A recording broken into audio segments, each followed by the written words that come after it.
Meu nome é Lauriette, eu sou formanda no curso de Direito na FAEMA. Eu vim aqui entrevistar o senhor Carlos Soares, empreendedor da região de Jaru, que tem mais de 40 anos já. E nós queremos fazer algumas perguntas para ele sobre as motivações que trouxeram ele migrar para o estado de Rondônia e como foi essa migração e essa adaptação cultural no qual ele trouxe. Nosso tema é em cima do desenvolvimento cultural de Rondônia, com as adaptações, as migrações, a formação cultural do nosso estado. E aqui nós vamos perguntar quando foi que o senhor chegou em Rondônia, senhor Carlos? Primeiramente, boa tarde a todos, senhoras e senhores, enfim, aqueles que tiverem a oportunidade de ouvir aí o YouTube, né? Através do YouTube, enfim. Olha, eu cheguei em 1970. Eu sou um menininho mesmo aqui, né? Verdade. Daquelas sementezinhas que vieram, tá? Andando, voando e por aqui caíram. Muito bom. E o que motivou o senhor, quando o senhor chegou aqui, como que era? Tinha muitas empresas? O que motivou o senhor a empreender na região? Não. Em primeiro lugar, né, nós viemos, eu era um jovem, né, como sou ainda, mas muito mais jovem, naturalmente. E eu trabalhava no governo federal, no Instituto Brasileiro de Reforma Agrária, que posteriormente, depois de uns 8, 10 anos, passou a se chamar INCRA. Mas o IBRA, que era chamado Instituto Brasileiro de Reforma Agrária, ele tinha autonomia direta, ele era uma autarquia, ligado direto à presidência da República. E naquela oportunidade, eles estavam querendo o quê? Ocupar a nossa região, que até então é uma região muito grande, né? E praticamente sem habitação nenhuma.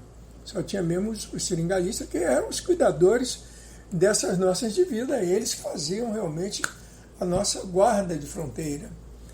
E a necessidade cada vez mais premente de colonizar, enfim, e o órgão era um órgão para isso, né?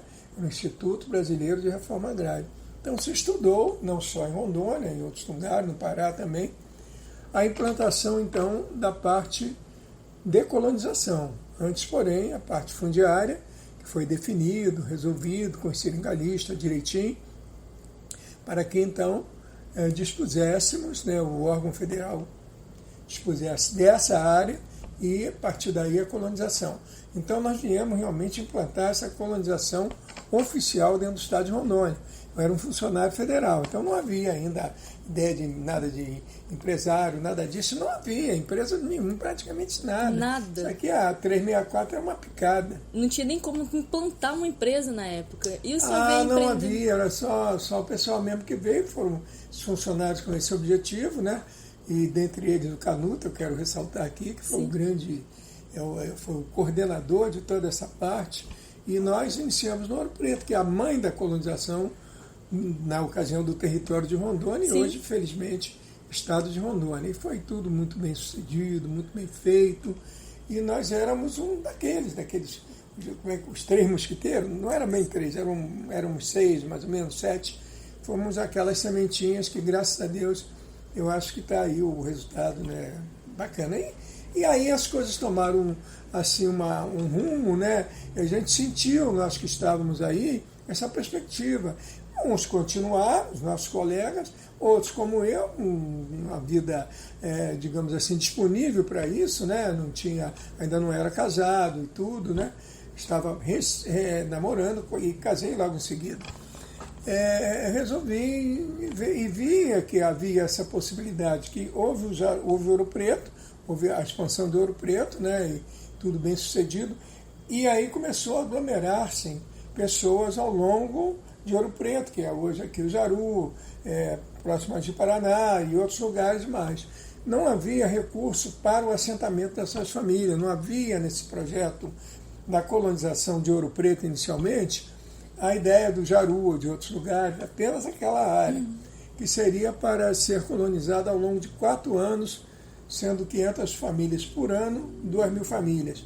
Ora, quando nós chegamos em 71, mais de 2.000 famílias já havia entre o Ouro Preto e aqueles que estavam já se situando à margem da rodovia. Então houve a necessidade do governo federal ter que dispor de recurso emergencial, e aí criou o Jaru, como criou outros lugares, Cacoal, enfim, Ariquemes, e foram, né? E também o IBRA foi também localizando-se para esses lugares, fazendo as suas subsedes e procurando definir e arrumar as situações como, felizmente, foi conseguido, né?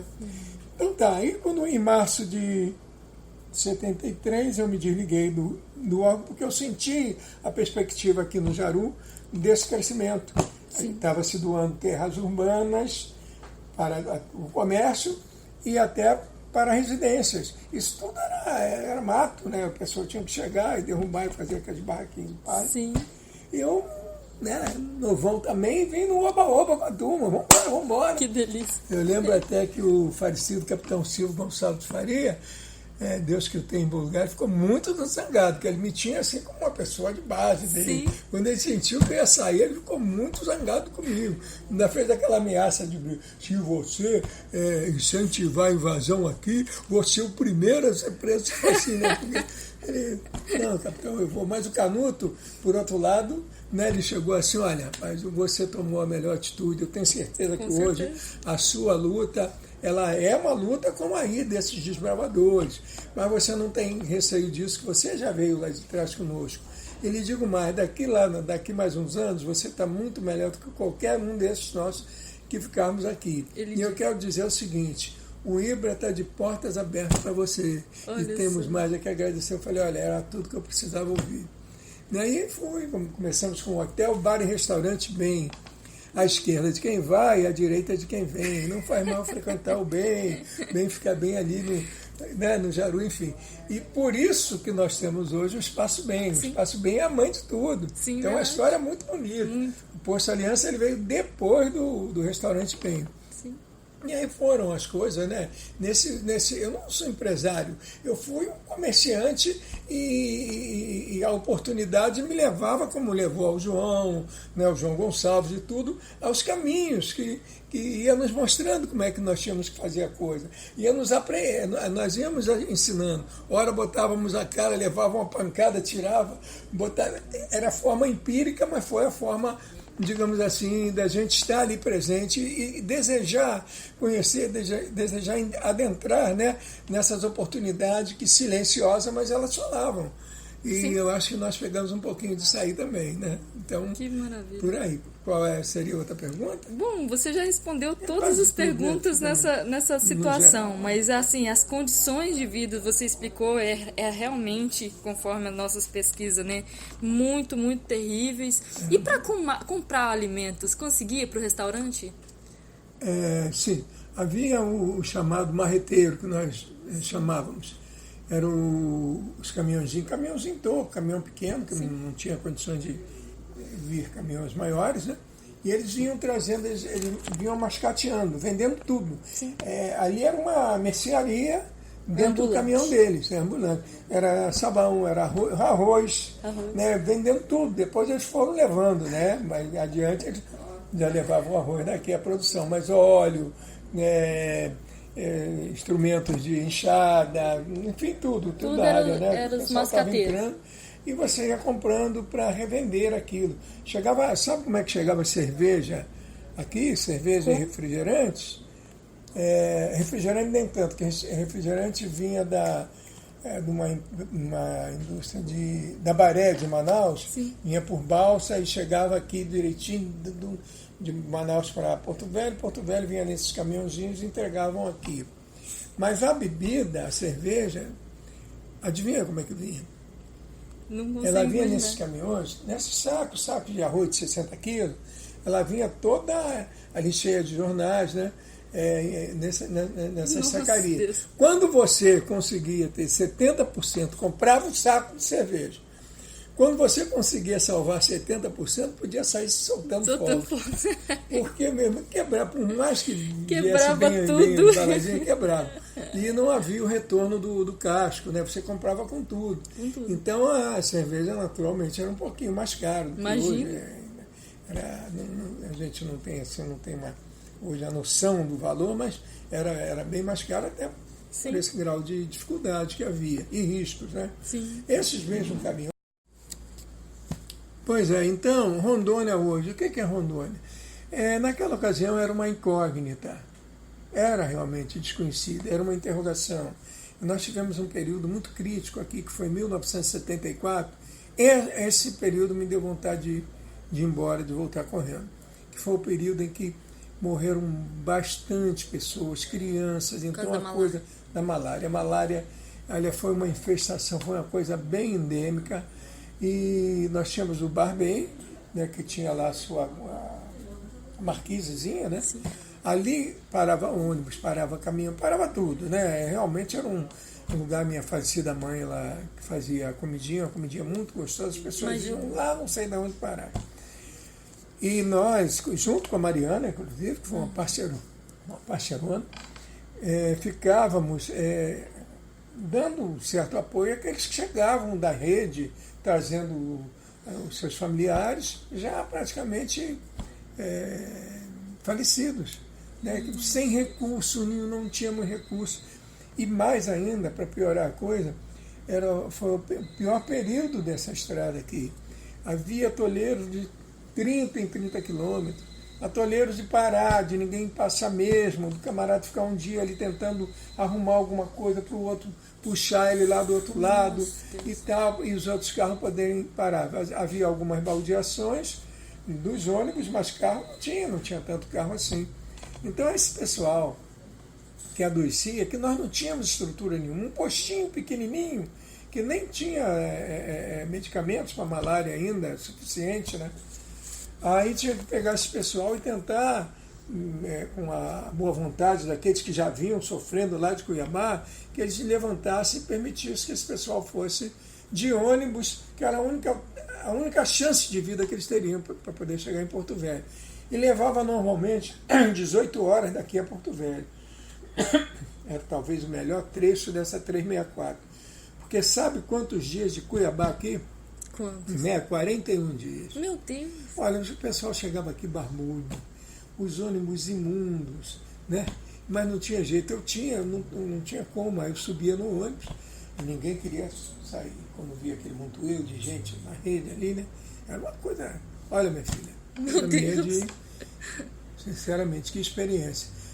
Mas felizmente nós tínhamos a coragem, a disposição de mostrar a eles da importância que eles estavam assim, e nós sabíamos, mas eles estavam ainda com alguma esperança, estavam chegando e sabiam que ia chegar. E aqueles que estavam ali, sem chance alguma, se eles não permitissem um lugarzinho, então, ninguém falava nada. Nossa, daqui a pouquinho levantava um, levantava o outro, cedia os lugares. Foi assim. Muitos não conseguiam chegar mesmo, ficavam pelo meio do caminho mesmo. Então, esse ano me deu realmente vontade de ir embora. Foi, digamos assim, a adversidade maior que eu tive. As dificuldades, né, que você tinha inerente a um lugar novo, virgem, assim que era, você acaba se adaptando, né? Falta disso, falta daquilo. Não tinha comunicação, não tinha você rádio, veio do Rio de Janeiro, né, uma metrópole. Muito mais ainda acentuado, com certeza, né? Que gente com uma cultura diferente. Mas me adaptei plenamente isso aqui, né? Eu acho que o ser humano ele tem essa força mesmo, né? Principalmente na hora que você sente também que você é importante naquilo ali para o outro, entendido? Você então tem que unir, tem que juntar a tua força também, e nós fizemos muito isso aqui. Eu acho que nós, o Jaru, Rondônia de modo geral, né? Essa colonização, esse avanço que Rondônia tem, se deveu a isso aí, certo? Essa solidariedade que o ser humano tem, essa riqueza que está dentro dele, às vezes a gente esquece disso. Verdade. Mas nessas horas, todo mundo se junta. E eu fui um dos que também me aliei a isso, brigando junto, buscando junto a possibilidade de dar, né, o recurso que se tinha disponível àqueles que precisavam. Mas com tudo isso foi. E também peguei muitas malárias aqui, né? Imagina. Não fiquei isento, não. Com tudo isso, me deu a vontade de ir embora e tal. Tá, tirando isso, Rondônia é realmente promissor. Isso aqui é a porta aberta da região norte. Hoje a fronteira agrícola do nosso país é a região norte, é o Amazonas. é os olhos do mundo. Estão aí querendo, de grupo, dizendo que estão fazendo isso, que estão nada. Estão aqui de olho aqui nas nossas riquezas. E nós não podemos deixar, não. Esse objetivo foi a colonização. Está colonizado, as nossas fronteiras são resguardadas, com os nossos produtores e tal. E agora é a gente continuar ela e fechar o nosso cinturão, que esse patrimônio, essa riqueza é muito nossa. E ela é muito... Rondônia hoje talvez seja, no Brasil, o lugar mais viável para você investir. Hoje, aí eu te respondo, seria para investir mesmo. Muito bom. É com a gente.